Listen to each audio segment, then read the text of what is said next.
Hey guys, and welcome back to Rodea the Sky Soldier. I guess we should finally start talking about the game properly. So, Richie, how does the ranking system work? So you get two separate rankings at the end of any mission. One for time, one for the amount of gravitons you've collected. Annoyingly, it is nigh on impossible to get either an A rank or an S rank in both of them at the same time. Because to get an S rank on time, you need to fly through these levels. It's basically speedrun the game to get those ranks. If you want to get the highest ranks on the gravitons, then you need to explore and collect and all of that. Oh, Yuji Naka, you are a cruel game designer. He hates people with OCD. Pretty much. But I suppose it all falls into that whole arcadey style gameplay. They want you to be replaying these levels and trying to replay them in different fashions. So one run will be a speed run, one will be more exploratory. And what's quite nice is that the ranking, like the highest ranking, saves. So if you manage to get an S rank in time, that will remain there as your highest rank. It won't be automatically replaced the next time you beat the mission, unless you get a higher rank or a higher score. So, it's reasonably nice in that respect, but it does mean that if you want to get everything, you're going to be replaying these levels a lot. Thankfully, they're reasonably short, so it's all good. Oh no, we're going to have to fix up this jalopy? Sort of. So what we need to do is we need to go and collect some oil. Which isn't too difficult, to be fair. We're going to have, I think, Mr. Detecto guiding us, so that'll all be good. Mr. Detecto? Yes, Mr. Detecto. That is Ion's gadget for guiding things. I thought you just gave yourself a fancy new nickname for a second, though. No, that is actually an in-game term. Oil seems kind of a crude thing to have in this super futuristic era. Like, does Rodea run on oil? I have no idea. I think because he is a special type of robot with what I assume is artificial intelligence. Maybe it's because he has a heart. I don't know. But probably doesn't run on oil. I'm just going to imagine he's a Medabot from now on. It just makes it 10 times cooler. I swear there's a Medabot that has his tail type. Come on, back me up here, guys. I noticed he's got his proper voice back now. Yes! So, after saving Tonio, which was the little kid, fucking Tonio, and helping him out, Rodea regains his humanity, I suppose? Or regains his heart. It's probably a more accurate term since he's a robot. Yes, thank you, Mr. Literal. But yeah, this is one of the other level types that you can face. As you can see in the distance, you will always have a marker for where your end goal is. The God Rays. Yeah, so you're never going to be really lost, but as you get to each different area, you'll have new things to do, and it's all good. You know what I love in video games? Blue skies. Oh god, yes. It's like the first level, well, technically the second level in Sonic Unleashed, was it? A blue sky. Oh, hell yeah. I would have said first, but that's kind of like at what? Sundown or sunrise? One of the two. Yeah, although, I mean, you could have just gone for the safe bet and gone with Sonic Adventure 2 Hero Story, which certainly does open to a level with blue skies. Well, that's in San Francisco, so take that how you will. I think the first one in Sonic Adventure would be better, because that's by a beach. That is true. I think the only reason that I automatically go to Sonic Adventure 2 is because City Escape is just glorious, and also it opens literally in the sky as Sonic escapes from a helicopter. Oh no, red fish, they were slightly stronger than the yellow fish. There's something about Rodea's enemies which is kind of charming. In how shitty and, like, not very well designed they are. Well, they're not all particularly threatening, apart from some of the bigger later enemies, but there's actually a surprising amount of variety in them, and they're constantly introducing new enemies to you. I can think of some in the desert that really pissed me off. Yes, I totally get where you're coming from with those ones. You just gotta keep, like, stereotyping desert levels. Desert levels can be cool. You don't need to put, like, fucking whatever the Scorpion badnik from Sonic and Knuckles was in there. Stop it, it's annoying. But what's really cool is that Rodea is going to keep throwing new enemies at you for the entirety of its runtime. I thought, when I was doing my solo com of this, that we had, like, I got halfway through the game or so, and I was just like, we've been introduced to most of the enemies, and no, they kept coming, and it was just like, that is actually amazing. Even during the credits, they won't stop.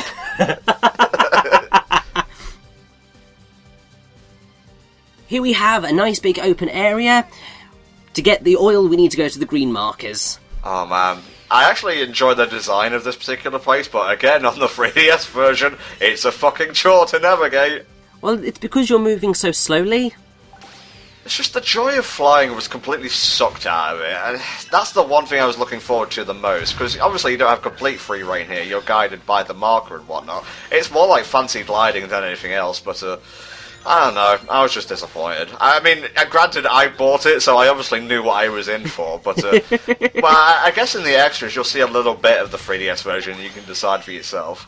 Well, yes, because I mean, I think that is probably the best thing that we can do for Rodea, is show off the game as it was meant to be, and then show off the two other versions in some form, so that everybody else can make up their own minds on the situation. What I don't get there is, why haven't they made the original Wii version, like, digitally available on the Wii U? Because Kadokawa and NIS are useless. And they just want, well, Monopoly sounds like a bit of a jump, but that's kind of what it is. Well, I mean, I suspect that part of the problem is that Kadokawa probably got rather miffed off at Yuji Naka for getting pissed off at them for ruining the release of Rodea. What a bunch of babies. You put that into motion. Yeah, but here's a funny thing. During the very, very minimal preview time that Rodea got, there were a few, like, media outlets that did stuff to do with Rodea. And I think it was Games Radar. They did a live stream of Rodea, and Yuji Naka was there. And in that, he basically said something along the lines of, the Wii U version is shit, just play the Wii version, that's what I intended. Oh, good old Naka. That's, I think, me just making up what he said, but it was along those lines. It was, play the Wii version, that is what I wanted. I mean, you'll see, like, comments from artists from time to time who have to, like, put up with compromises, and they'll say, this is my vision, go with that one, in, like, the politest terms they can possibly muster about being sued. Exactly. I mean, sometimes you do get people being arseholes about it. I mean, is it Josh Trank? The guy who directed the Fan4Stick film? Fan4Stick? That is what I'm calling it, because I don't really want to refer to it by its proper title. Oh, okay, yeah, I know what you mean. Yeah, so the day that film came out, he tweeted saying, about a year ago I had a really good version of this. Shame nobody's ever going to see it. Yeah, I'm sure you did, mate. Yes, I mean, I think that's probably most people's reaction, but yeah, I don't think he's going to be getting any big projects anytime soon, considering the stories that went around about how he dealt with that film's development. Okay, Rodea's literally spin dashing right now. Yes. So that's what the speed shoes do. They allow you to use those pads, get through force fields. It's quite helpful. But they are only useful in those moments. Like context-sensitive items. Yeah, the rest of the time you're going to be wanting the gun for the most part. Oh man, the visuals may be, like, kind of washed out due to the Wii's, you know, sub-HD definition, but man, the aesthetic is pleasing to the eye. Well, exactly. It's just like, even though everything is reasonably low quality, the aesthetic holds everything together. I kind of like the soundtrack as well. Oh, the soundtrack's wonderful. There are some really amazing songs in here. I mean, my favourites, I would say, are probably the boss fight for Chapter 15. Something to look forward to. Yes, the main level theme for the last batch of levels, that one's phenomenal. And then there's a few of the early levels, which I am really fond of. It's very difficult to tell you which are the song titles for each of the worlds, because I don't think they've actually released an official soundtrack. I'll blame Kadakawa for that one as well, then. Yeah, I mean, there are videos online with the song titles, but I'd have to go through all of them and personally place them to be able to go through it all, and ain't nobody got time for that. Seriously. Wow, you're able to put 2 chapters in a single video? Man, you're spoiling us, Richie. Ooh, we're getting more than that. We're getting 3 chapters in this part. Oh my gosh. It's basically because the boss fights in this game tend to be rather short. If you're playing the Wii version... Well, yes. But most of the boss fights are going to be about 5 minutes in length. And some of the levels in their entirety end up at around, say, 9 minutes, so sub 10. So when I set out to make this playthrough, I thought I'm going to do a part per chapter, because that's a nice way of leveling everything out. That would mean that, like, maybe one day you would have a 3-minute part, and that's just not okay. No, not cool, it's not cool. So, in situations like this where I had shorter chapters, I just smushed them into one video. That's fair, mate, that's fair. How does the gun feel, would you say? It feels very fun. It's got the same slightly frenetic pacing to it that the general game has. Just arcadey and, for lack of a better word, a little bit spastic. Yes, pretty much. So it's all fun. Because the gun works with the pointer, and obviously the pointer is linked to your flight mechanics, it kind of has to have that slightly frenetic pace to it, because otherwise the two wouldn't work in conjunction with each other. I've got to say, a certain person from HFC who will not be named, motion controls aren't all that bad, especially pointer controls. Like, yeah, with like gyro and like proper motion, I can see why you'd get a bit miffed off when they fail to activate. But in my experience, there's been very few pointer controlled games that have been kind of like sloppy and whatnot. I think the only one that comes to mind is Red Steel, which had really stiff controls. I do remember that, although from what I can remember with Red Steel, half the problem with that was that it was like a launch title for the Wii, so they weren't quite sure what they were doing. But then when Red Steel 2 came out, they fixed the majority of the problems. Pity that not a lot of people gave it, a chance, given how poorly the first game performed. I really should try and pick that up. I think it's like a Wii Motion Plus game. Now here's the gauntlet. What it allows you to do is target multiple enemies at once and obliterate. Oh, yes! Fuck them up, Rodea! Wow. Oh, that's amazing. Yeah, get it done! So that's just so much fun to do. It can screw you over slightly, because to unleash it you need to hold down the A button and then release. So if you accidentally release before you intend to, you can just go flying somewhere, and after you've targeted, say, like a checkpoint, you will just zoom right back to the checkpoint. You will see me get screwed over by that at some point in the future. Well, maybe you should pay attention, Richie. Well, no, it's like I'm paying attention, but sometimes just letting go, just that little bit too soon. Ah, it's awful, but it's so much fun. You lied to us, Elsie, you lied to us. Oh man, there's so many skyfish. Well, yes, but we have the gauntlet, so they're going to die very quickly. Gyardo's just sitting in his throne room watching this. Is why did we leave so many gauntlets outside for him to pick up? Well, to be fair, Gyardo's sort of not alive right now, I don't think. Well, he's a robot, isn't he? The clue's in the title. Sort of. Struggling Richie is in my top 5 Richies, I think. Oh, it's so difficult to not reveal loads of plot spoilers. Look at this fucking JRPG-ass castle right here. Yeah, and we're just gonna fly around outside it, destroying planes that look like sharks. I'm getting a bit of a... I don't know how true this comparison is or how apt, but a Skies of Arcadia feel.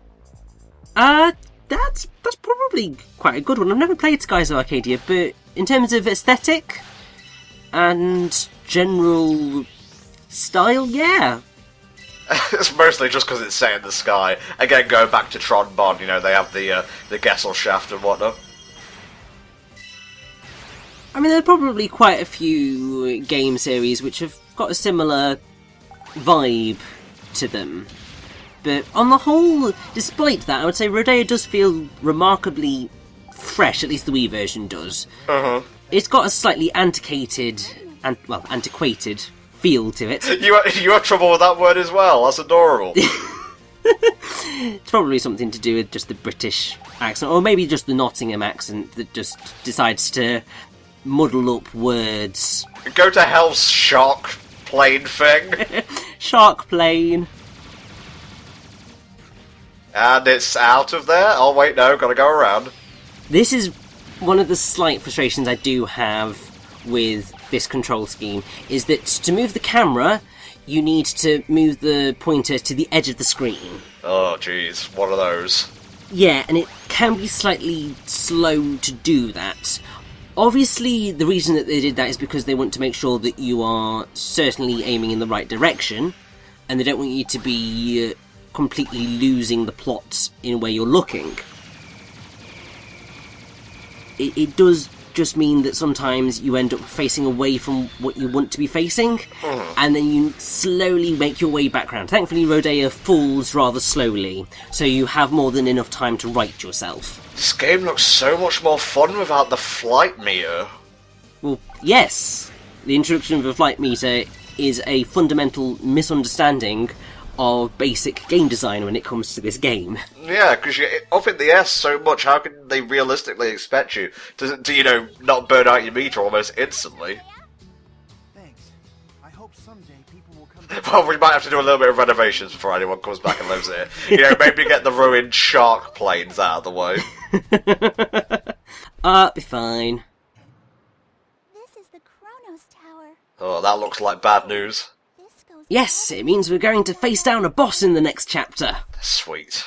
And it's going to be sort of glorious, sort of maybe a little bit overly simple, but still quite cool. I'm sending more of the fish at you. Can you really defeat an army? Well, we're not really going to be facing down an army, but I'm gonna destroy this tower first. What? I'll be back. Oh, I'm enjoying this beat right now. it's a good, funky electronic beat. Alright, what can we expect in this boss fight, Richie? You can expect something that is going to give you a sort of Shadows of the Colossus vibe. Ah, Shadow of the Colossus. Shadow. It's not pluralised. I always get that wrong. It's fine, it's fine. But yeah, the boss fights in this game really do give me a vibe of that game, because there are these colossi. Oh my god, it's like the third one. Yes. The one with the sword? Yes. So this is Deogordam, the Steel Titan, because they decided to go with weird names. He doesn't even have a boss subtitle.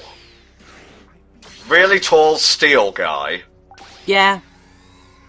And he does look exactly like one of the colossi from Shadow of the Colossus. Alright, what's the dealio here? Hit his weak point that's on his head, just like in Shadow of the Colossus, and then more weak points will reveal themselves, which you then need to hit. This boss in particular really highlights how much they screwed the pooch with the 3DS version and its friggin' flight meter bullshit. How long would you say this took you the first time? A minute. Took me at least 5 to 10. Yeah. I mean, the only reason that I took slightly longer when I first played this boss was that I landed on one of those slightly electrified blue bits, which harmed me and then he whacked me out the way. So I wasn't able to hit all of his weak points in one cycle. But obviously I'm better and wiser at this game now, so I can do this. I am a Rodea master. But there we go, boss fight done. Wow.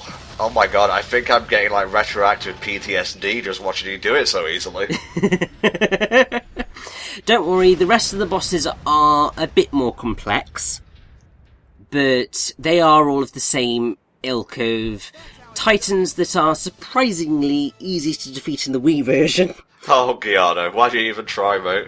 But I think it probably has even more of a Shadow of the Colossus vibe in terms of their purpose. I think. Okay. I think. I'm not sure it works quite like that, but it has the same vibe, so I'll go with it. So are the bosses set in the past then? I have no idea. Okay. But there we go, the first world per se is done. Huzzah! Okay guys, we'll see you next time for another exciting installment of Rodea the Sky Soldier. Bye for now.